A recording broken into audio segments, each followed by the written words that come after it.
बिस्मिल्लाहिर्रहमानिर्रहीम। अस्सलाम वालेकुम नाज़रीन, आप यूट्यूब चैनल देख रहे हैं। मैं इमरान खान।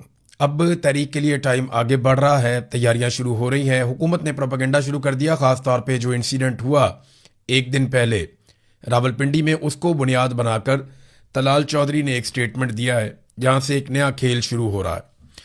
तलाल चौधरी ने कहा कि माल रोड वाक़या इस बात का इशारा है कि 27 सितंबर को भी ऐसा ही हो सकता है। आपको याद होगा, पहले भी एक धमकी लगाई थी मोहसिन नकवी ने और अता तारड़ ने। इन्होंने कहा था जी एक हम छट्टा मारेंगे और इस तरह हम बंदे मार देंगे। उसके बाद उन्होंने बंदे मार दिए थे।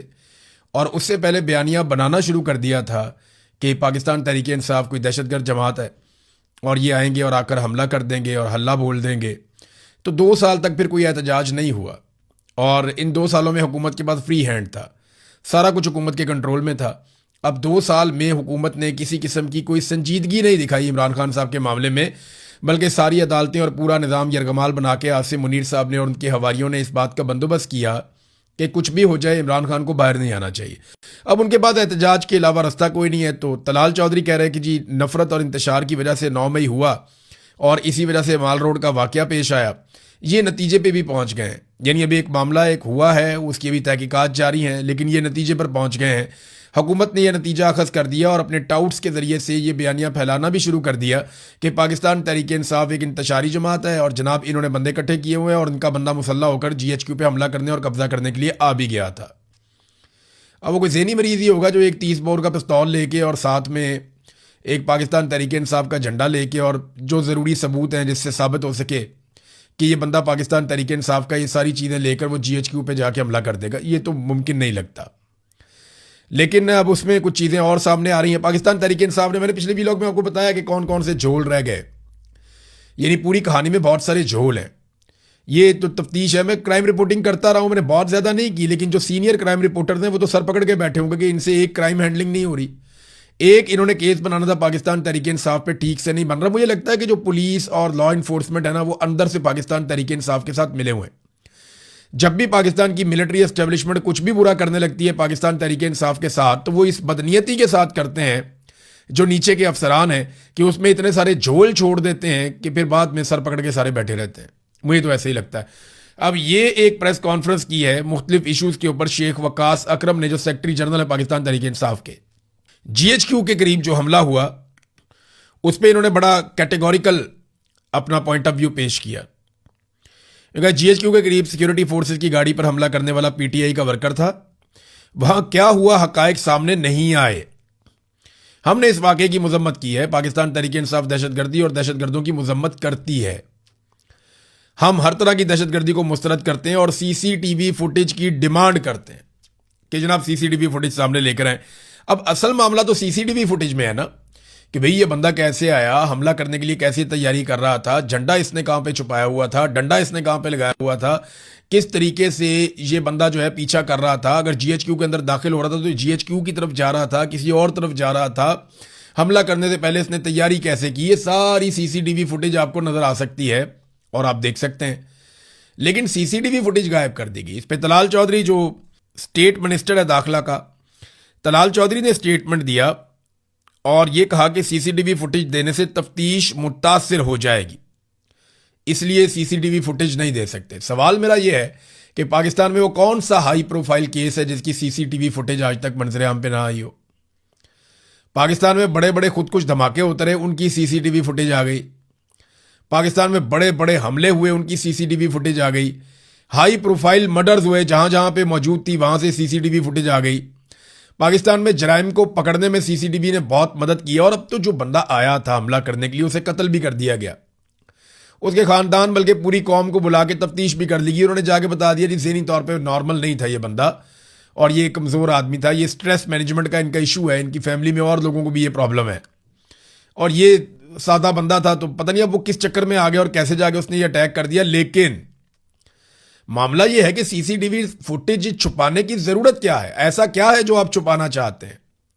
ऐसा क्या है जो आप बताना नहीं चाहते? ये बताना चाहिए। लेकिन जितनी देर ये छुपाएंगे उतने सवाल उठेंगे। बहुत मुमकिन है कि CCTV फुटेज ये मुकम्मल तौर पे साबित कर दे कि ये शख्स आया और इसका प्लान था कि ये GHQ के ऊपर हमला करेगा और GHQ पे कब्जा करने के बाद आवाम को कहेगा कि आओ आकर कब्जा कर लो, मैंने काबू कर लिया GHQ को। हो सकता है इसके दिमाग में ये हो और ये झंडा लेकर जीएचक्यू पे गाड़ने के लिए जा रहा हो पीटीआई का, कि मैं पीटीआई का झंडा जीएचक्यू पे जाके लगा दूं। बहुत मुमकिन है, ये भी हो सकता है, लेकिन सीसीटीवी फुटेज दें ना आप, उससे ये बात साबित करें। और अगर सीसीटीवी फुटेज में वाइस वर्सा कुछ और निकल जाता है कि ये मासूम आदमी था, कहीं और जा रहा था, कोई झगड़ा हो गया, वहां गोली चल गई और उसके अंदर ये मारा गया, तो ये एक अलग ही कहानी निकल आएगी। तो हम कुछ कह नहीं सकते क्योंकि हम वहां मौजूद नहीं है, लेकिन तलाल चौधरी कह सकते हैं क्योंकि वो बिला वजह कहने की उनको आदत है, वो तो प्रोपेगेंडे के लिए कोई चीज ढूंढते हैं। मामला यह है कि हुकूमत प्रोपेगेंडा करने की बजाय इसकी सीसीटीवी फुटेज जो है वो मंजर आम पर लेकर आए, जैसे बाकी तमाम हाई प्रोफाइल केसेस की सीसीटीवी फुटेज मंजर आम पे लाई जाती है।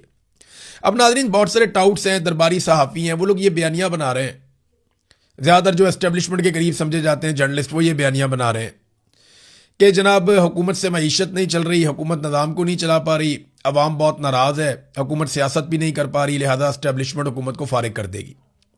सुहेल वड़ाइच भी उन लोगों में से एक है, और भी कुछ लोग हैं वो इस तरह की बातें करते रहते हैं। लेकिन मेरा एक सादा सा सवाल है कि हुकूमत तो हुकूमत चला ही नहीं रही। इस वक्त ना नून लीग हुकूमत चला रही है, ना पीपल्स पार्टी चला रही है, हुकूमत तो फील्ड मार्शल आसिम मुनीर चला रहे हैं। वजीर खजाना भी उनका है, वजीर दाखिला भी उनका है, और बाकी वजीर सारे उनके घर पे पानी भरते हैं। वजीर आजम भी उनका है, वो हाथ से पकड़ के तो वजीर आजम को चलाता है, चाहे खाना काबा में क्यों ना हो, चाबी वाला वजीर आजम मिला हुआ है। तो आसिम मुनीर की रिस्पॉन्सिबिलिटी है, अगर पाकिस्तान नहीं चल रहा, पाकिस्तान की मईशत नहीं चल रही, पाकिस्तान के हालात बदतरीन हो रहे हैं, दहशतगर्दी बढ़ रही है, तो ये रिस्पॉन्सिबिलिटी आसिम मुनीर साहब की है। तो इस मरतबा हुकूमत को घर भेजने से बेहतर है कि एस्टेब्लिशमेंट अपने गिरेबान में झांके और उन लोगों को घर भेजे जो एस्टेब्लिशमेंट की जानिब से बैठ के हुकूमत चला रहे हैं। रिस्पॉन्सिबिलिटी तो उनकी है। इस मरतबा मलबा दूसरी तरफ डलना चाहिए। हर मरतबा सियासतदानों पे मलबा डाल के निकल जाते हैं। नवाज शरीफ इतना नालायक नहीं है जितना आप उसको बना रहे हैं। बेशक नवाज शरीफ ने बहुत करप्शन की है, बेशक नवाज शरीफ ने एस्टेब्लिशमेंट के जूते पॉलिश करके बार बार इक्तदार लिया, बेशक नवाज शरीफ ने अभी अपनी बेटी को वजीर आला और अपने भाई को वजीर आजम बनाने के लिए बहुत ज़्यादा कंप्रोमाइज़ किए। बेशक नवाज शरीफ कितना भी नालायक हो, लेकिन इतना नालायक नहीं है ये जो अभी कर दिया पाकिस्तान के साथ। ये फील्ड मार्शल आसिम मुनीर और उनकी टीम का कारनामा है। हालात आप चेक कीजिए ना, मैं आपको एक चीज़ दिखाता हूँ, बल्कि आपको सुनाता हूँ। ये पाकिस्तान का वजीर दाखिला और वजीर खारजा ये दोनों हैं। ये दोनों ने टोपियां पहनी हुई हैं और कौम को टोपी पहना रहे हैं। ये एक वजीर खारजा है पाकिस्तान का और एक वजीर दाखिला है पाकिस्तान का। इसहाक डार जो नवाज शरीफ का दायां बाजू है और मोहसिन नकवी जो आसिम मुनीर का राइट हैंड है। अब इन दोनों की बातें आप सुने जरा। दोनों ने टोपियां पहनी हुई हैं और दाता दरबार पे खड़े होकर क्या कह रहे हैं, जरा इनकी बात सुने आप। अल्लाह ताला ने और इन बुजुर्गान दीन ने मोहसिन नकवी साहब से ये काम लिया। मैं इस हवाले से दिल के गहराइयों से इनको मुबारकबाद पेश करता हूँ। एक चीज और ऐड कर लें कि आज से हमने ऑनलाइन नजराना भी शुरू कर दिया है कि अगर कोई शख्स लंदन बैठा है, अमेरिका बैठा है या पाकिस्तान से बाहर है या पाकिस्तान के अंदर, वो ऑनलाइन देख भी दे सकता है, चादर भी चढ़ा सकता है उसको। ऑनलाइन नजराना शुरू कर दिया, ये पाकिस्तान का वजीर दाखिला बता रहा है और वजीर खारजा कह रहा है कि ये सआदत अल्लाह ताला ने और बुजुर्गान दीन ने ये काम जो है वो हमारे वजीर दाखिला से लिया है। वो कह रहे जी मैं इसमें ऐड कर देता हूँ कि हम ऑनलाइन आप नजराना भी भेज सकते हैं। बरतानिया में, अमेरिका में, दुनिया में कहीं भी आप बैठे हुए वहाँ से आप चादरें भी चढ़ा सकते हैं ऑनलाइन, और ऑनलाइन आप देखे भी चढ़ा सकते हैं। आप अंदाजा करें, ये पाकिस्तान का एक वजीर खारजा है, एक वजीर दाखिला है। वजीर खारजा वो है जिसके नवासे ने अभी पाकिस्तान का नाम रोशन किया, 2 गैर मुल्की खवातीन को बुलाकर उनका रेप करवाया, उनके साथ जुल्म और ज्यादती की, उनके साथ जबर किया और पाकिस्तान को पूरी दुनिया में बदनाम किया। वजीर दाखिला वो है जिसका SHO ही नहीं मिल रहा, जिस SHO ने सारे दहशतगर्दों को अकेले मार देना था। वो टार्जन मिल ही नहीं रहा, वो किधर गया SHO जिसको ये लेकर आए थे और उससे उन्होंने बड़े कारनामे करवाने थे। बहरहाल ये वजीर दाखिला, ये वजीर खारजा और ये आसिम मुनीर की टीम, और ये चला रहे हैं जनाब मुल्क। तो मुल्क का तो यही हाल होना था। अब आ जाए नाजरीन एक और खबर की तरफ। ये खबर ना इंपॉर्टेंट है, छोटी सी चीज है लेकिन है बड़ी इंपॉर्टेंट। अकबर एस बाबर, जिसका ये दावा है कि वो एक अहम तरीन आदमी है पाकिस्तान तहरीक इंसाफ का, और बानी जो अरकान है पाकिस्तान तहरीक इंसाफ के जिन्होंने इसको बनाया था शुरू में, ये उनमें से एक है, इसका ये दावा है। और इसी आदमी ने केस किया फॉरेन फंडिंग का भी, और इसी आदमी ने केस किया पाकिस्तान तहरीक इंसाफ के ऊपर जो इलेक्शन है उसके बारे में भी। और इसी आदमी की वजह से काजी फायद ईसा को यह मौका मिला कि उसने पाकिस्तान तहरीक इंसाफ से सिकंदर सुल्तान राजा के साथ मिलकर बल्ले का निशान छीन लिया। ये पाकिस्तान के बहुत बड़े बड़े मुजरिम हैं, इन्होंने बहुत तबाही फेरी है। अचानक से अकबर एस बाबर ने एक स्टेटमेंट दिया और उसने ये कहा कि इमरान खान का मुझे जेल से पैगाम आया कि जब भी जेल से बाहर आया तो सबसे पहले आपके घर आऊंगा। अब ये मुझे समझ नहीं आ रही कि ये इन्होंने क्यों कहा। देखें, जेल से इमरान खान का पैगाम वैसे तो रुका हुआ है, लेकिन अकबर एस बाबर को मिलता है कि जेल से बाहर आकर सबसे पहले आपके घर आऊंगा और वो अपने इख्तलाफात इमरान खान साहब से दूर करें। क्या वजह क्या है, इनको क्या मालूमात मिली है या क्या शक इनको गुजरा है? क्योंकि अकबर एस बाबर उन लोगों में से एक है जिसकी नस्लों को पाकिस्तानी माफ नहीं करेंगे। जो पाकिस्तान के अंदर जुल्म और बर्बरियत की बुनियाद रखी गई, उस बुनियाद के रखने में ऐसा दिखाई देता है कि एस्टेब्लिशमेंट जो जो चाहती थी वो मवाद अकबर एस बाबर ने प्रोवाइड किया। यानी इन्होंने वो ग्राउंड बनाकर दी जिस ग्राउंड के ऊपर पाकिस्तान तहरीक इंसाफ को बहुत बड़े बड़े धचके लगे। पाकिस्तान तहरीक इंसाफ इनको ओन नहीं करती, आप दुनिया में जहां मर्जी ले जाएं, तहरीक इंसाफ इस आदमी को मुंह भी नहीं लगाती, लेकिन ये तहरीक इंसाफ का मामा बन गया और इसने हर जगह के ऊपर केसेस किए, दरखास्तें दी और इसकी दरखास्तों की बुनियाद के ऊपर पाकिस्तान तहरीक इंसाफ को नाकाबिले तलाफी नुकसान पहुंचा। अब लोग इससे नफरत करते हैं पाकिस्तान में, मैं आपको कैटेगोरिकली कह रहा हूं, इसको आप ले जाए पाकिस्तान में जहां मर्जी ले जाए, लोग इससे बहुत नफरत करते हैं पाकिस्तान में। इसे ऐसी क्या मालूमात मिली कि अब ये उस नफरत से बचना चाहता है और भागना चाहता है? देखिए, इमरान खान साहब की जेल में तबीयत के हवाले से अलग अलग किस्म की खबरें आती हैं। फिर एक ऐसी खबर दी जाती है, अफवाह उड़ाई जाती है कि खुदा न खास्ता इमरान खान को कुछ हो गया। अब ऐसे माहौल में अकबर एस बाबर अपने आप को क्यों इमरान खान का हमदर्द और इमरान खान को क्यों अपना करीबी साथी साबित करना चाहता है, मैं इस बात को यहां पे छोड़ रहा हूं। क्योंकि जो कुछ आजकल हो रहा है ना, जिस तरह सुहेल वड़ाइच ने पैंतरा बदला है, जिस तरह कुछ और लोगों ने पैंतरा बदला है, इसी तरह ये जो अकबर एस बाबर ने किया, ये सारी चीजें अगर आप प्लस माइनस करके देखें तो कोई पिक्चर अच्छी नहीं बन रही। और इमरान खान साहब की मुलाकातें लगातार उनकी फैमिली से बंद की गई हैं। तो क्या इससे फर्क पड़ता है कि अगर एक मुलाकात करवाई जाए और वो उनकी सेहत के हवाले से मुकम्मल इत्मीनान करके आए, तो मुलाकातें तो बिल्कुल ही बंद हैं।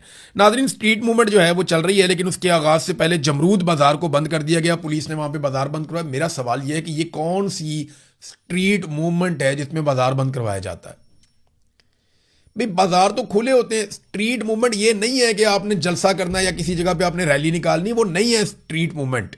वो एक पॉलिटिकल एक्टिविटी है अलग तरह की, उससे मोमेंटम बनता है, मोटिवेशन मिलता है। स्ट्रीट मूवमेंट कहते हैं कि हर गली मोहल्ले में आप पहुंचें, हर दरवाजे को आप दस्तक दें, हर शख्स तक अपने पैगाम को लेकर जाएं, हजारों नौजवानों की टीमें बनाएं, एक एक नौजवान 1,000, 500 लोगों को जाकर टच करे, लोगों की मेंबरशिप ली जाए, बड़े पैमाने पे लोगों को इकट्ठा किया जाए, उन्हें कायल किया जाए और फिर जिस दिन आपने निकलना है हर तरफ से अवाम का सैलाब निकले।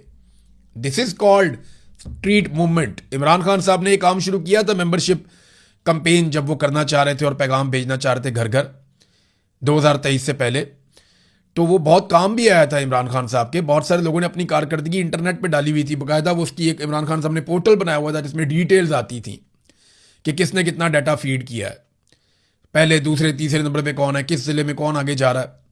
तो स्ट्रीट मूवमेंट बिल्कुल एक अलग चीज़ है, लेकिन ये स्ट्रीट मूवमेंट के नाम के ऊपर अलग अलग किस्म की एक्टिविटीज़ करते हैं और फिर वो क्लेम किया जाता है कि ये भी स्ट्रीट मूवमेंट है। नाज़रीन, एक चीज़ मैं आपके साथ शेयर करता हूँ, ये कायम अली शाह साहब, साबिक वज़ीर आला पीपल्स पार्टी के सिंध के, और इनके कारनामे आप सब अच्छी तरह जानते हैं, जरदारी ख़ानदान के बड़े चहीते हैं। उनकी एक बेटी हैं साहबजादी, वो जनाब डॉक्टर निगत शाह उनका नाम है, एक बेटी इनकी एमएनए भी रही। साबिक वज़ीर आला सिंध कायम अली शाह की साहबजादी और जिना सिंध मेडिकल यूनिवर्सिटी की प्रोफेसर डॉक्टर निगत शाह को रिटायर होने से महज एक दिन पहले, यानी वो रिटायर हो रही हैं, रिटायरमेंट से सिर्फ एक दिन पहले, और रिटायर हो जाती है ना तो फिर फारग हो जाती है, नया कॉन्ट्रैक्ट करना पड़ता, लेकिन रिटायर होने से सिर्फ एक दिन पहले सूबाई काबीना के फैसले की रोशनी में 3 बरस के लिए प्रोफेसर मुकर्रर करने की हदायत जारी कर दी गई। और इस सिलसिले में सेक्रेटरी बोर्ड और जामियात अब्बास बलोच ने बाकायदा नोटिफिकेशन भी जारी कर दिया। ये खबर जनाब दी है सैयद मोहम्मद अस्करी ने। आप अंदाजा करें कि इनका पेट ही नहीं भरता, यानी रिटायरमेंट हो गई, ठीक है, अब आप अपने घर जाइए, कोई भी रिटायर नहीं होना चाहता इस मुल्क में। कायम अली शाह साहब तो रिटायर होना ही नहीं चाहते थे, इतने बुढ़े आदमी थे कि जुल्फिकार अली भुट्टो से भी सीनियर थे। भुट्टो शहीद हो गए, लेकिन उसके बाद भी ये बार बार वज़ीर आला बने। अब ये जो कायम अली शाह साहब हैं, इनकी बेटी जो है वो भी रिटायर नहीं होना चाहती, निगत साहिबा। वो रिटायरमेंट से एक दिन पहले सिंध की काबीना ने फैसला किया और उस फैसले की रोशनी में इनको 3 साल के लिए दोबारा से इजाज़त मिल गई। अब आप अंदाज़ा करें कि ये है सूरत हाल पाकिस्तान में निज़ाम तालीम की। एक और ख़बर है नाज़रीन, और वो ख़बर है बिजली के बारे में। सोलर की जो बिजली है, जो लोगों ने सोलर लगाए हुए हैं, उनसे जो बिजली है वो खरीदने का जो फैसला किया गया और बेचने का जो फैसला किया गया वो दो लाइनों में है क्या? हुकूमत करेगी पता क्या कि सस्ती बिजली सार्फिन से खरीदेगी, जो आम लोग सोलर जिन्होंने लगाया हुआ है। नेट मीटरिंग वाले जो लोग हैं उनसे 25 रुपए फी यूनिट लिया जाएगा, जबकि जो नेट बिलिंग वाले सार्फिन है, जो नई पॉलिसी आई है उसके तहत 8 रुपए फी यूनिट बिजली खरीदी जाएगी। यानी 8 रुपए की आपसे बिजली खरीदेंगे और आपको बेचेंगे रात के वक्त 50 रुपए फी यूनिट। और जो थोड़े बहुत नेट मीटरिंग वाले थे पुराने, उनसे 25 रुपए की खरीदेंगे और उनको बेचेंगे वापस 50 रुपए फी यूनिट। ये हुकूमत कोई भी पॉलिसी मसाइल को हल करने के लिए नहीं बनाती, ये हर पॉलिसी जेबें भरने के लिए बनाती है। अवाम की जेबों से पैसा कैसे निकालना है, अवाम को लूटना कैसे है, हर पॉलिसी शायद इसलिए बनाती है। आप 25 रुपए की बिजली खरीदेंगे, 50 रुपए की वापस बेचेंगे। चलिए ये तो कुछ जस्टिफाई हो रहा है कि आप अपनी ट्रांसमिशन का, बाकी चीज़ों का, अपना इदारा जाती खर्चा आप ले रहे हैं। वो 8 रुपए का यूनिट खरीद के आप 50 रुपए का बेचेंगे, ये तो बड़ी सख्त ज्यादती है। ये तो एक तरह का जुल्म है कि आप 6-7 गुना महंगा जो है वो बिजली का यूनिट वापस बेचेंगे और 8 रुपए का आप लेंगे। जब लेंगे तो इसके ऊपर टैक्स भी लगाएंगे, आपको पता है, उस पर भी ये पैसा बनाएंगे। तो पाकिस्तान में आम आदमी का पूछने वाला कोई नहीं है। अच्छा, मरियम नवाज का जो सबसे ज्यादा बड़ा प्रोजेक्ट था, जिसको बड़ा क्लेम किया जाता था कि जनाब ये प्रोजेक्ट है और इसमें बड़ा काम हुआ है और शानदार काम हुआ है, वो सुथरा पंजाब वाला प्रोजेक्ट था जिसपे इन्होंने अरबों रुपए लगा दिए। अब ये अरबों रुपए का जो शो है ना, ये फ्लॉप हो गया और इसके ऊपर कवरेज कौन कर रहा है? समा टीवी। समा टीवी किसका? अलीम खान का। अलीम खान कौन है? आईपीपी, जो पॉलिटिकल पार्टी मिलिट्री एस्टेब्लिशमेंट ने बनाई थी, वो जिसे गिलगित बल्तिस्तान में भी एक भी सीट नहीं मिली और जैसे आज़ाद कश्मीर के इलेक्शन में भी एक भी सीट नहीं मिली। हाँ, गिलगित बल्तिस्तान में इन्होंने 4 घोड़े खरीद लिए थे जिसकी बुनियाद पर ये हुकूमत में शामिल हो गए, लेकिन आज़ाद कश्मीर में इन्हें कुछ भी नहीं मिला। तो बातें इन्होंने बड़ी की थी, हम अकेले हुकूमत बना लेंगे, ये करेंगे, वो करेंगे। अभी ये जो यहां पे इलेक्शन जीते, पहले 2024 वाला इलेक्शन, इसमें 4-5 सीटें जो 2-4 इन्होंने जीती हैं, वो सारी की सारी धांधली से, 2 नंबरी से, फ्रॉड से जीती हैं। फार्म 47 वाली सीटें सलमान अकरम राजा ने 1 लाख वोटों से शिकस्त दी थी ओन चौधरी को, और ओन चौधरी को नवाज शरीफ ने खुद भी वोट दिया था, फिर भी नहीं वो जीत रहा था। ऐसी मनूसत पड़ी हुई थी, लेकिन बाद में फार्म 47 जारी कर दिया गया। तो नाजरीन, ये 5 रिपोर्टर थे, इनको इकट्ठा करके समा टीवी मरियम नवाज के सुथरा पंजाब को सुथरे तरीके से धो रहा है। समा टीवी अलीम खान का। देखें ना, अलीम खान की कैसे जरूरत हो गई कि मरियम नवाज को धोए? हालांकि अलीम खान की अपनी सोसाइटी इलीगल है, वहां पे बहुत सारे काम गैर कानूनी है। इमरान खान साहब के दौर में उनको सख्तियों का सामना भी करना पड़ा, हालांकि वो हुकूमत में थे। और आपको पता है ना कि पूरा का पूरा एक एरिया इनका डूब गया था। बाद में ये मरियम नवाज को लेकर कश्ती में फिर रहे थे, तो बहुत आवाज भी उठी थी, बड़ा रोला भी पड़ा था। अभी वजीर दिफा ख्वाजा आसिफ ने भी इन सारी चीजों को बेनकाब किया था और इस्तीफे का मुतालबा किया था। लेकिन आप गौर करें कि मरियम नवाज पे चढ़ दौड़ा अलीम खान का चैनल, और अलीम खान को कुछ भी नहीं कह सकते ये लोग, ना उसकी सोसाइटी को जाके उसका एहतसाब कर सकते हैं, ना गैर कानूनी चीजों को चेक कर सकते हैं। वजह यह है कि वो भी बड़े साहब का आदमी है। तो पाकिस्तान में ना मौजें लगी हुई हैं। बहरहाल सुथरा पंजाब तो उड़ गया। सुथरा पंजाब की जितनी इन्होंने तशहीर की, जितना पैसा लगाया, सारा कुछ बर्बाद हो गया। कर्जे ले लेके इन्होंने मुल्क को डबो दिया। जितना कर्जा पाकिस्तान ने 75 साल में लिया ना, उतना कर्जा आसिम मुनीर साहब ने 4 साल में ले लिया। जितना टैक्स हम हमेशा इकट्ठा करते थे, उससे दुगना टैक्स इन्होंने इकट्ठा कर लिया। इसके बावजूद इन्होंने तरक्याती मंसूबे भी बंद कर दिए। जितना अवाम को रिलीफ मिलता था वो भी सारा खत्म कर दिया, और कोई नई चीज भी पाकिस्तान में ऐसी नहीं बन रही कि हम कहें जनाब पैसा यहां पे लग रहा है। तो पैसा जा कहां रहा है, इसका जवाब आप इनसे मांगेंगे। ये आप पे गद्दारी का मुकदमा दर्ज करेंगे और आपको जेल के अंदर भेज देंगे, या आपको जान से मार देंगे, या आपको जबरी तौर पे लापता कर देंगे, या सबसे पहले आपको ये कहेंगे ये गद्दार है, ये मुल्क का दुश्मन है, ये हमसे पूछता है कि पैसे कहां गए। भाई ये तो आपसे अब पूरी कौम पूछेगी पैसे कहां गए, आपको बताना पड़ेगा। तो नाज़रीन, अब तक के लिए इतना ही। अपना ख्याल रखिएगा, अपने इस चैनल का भी। अल्लाह हाफ़िज़।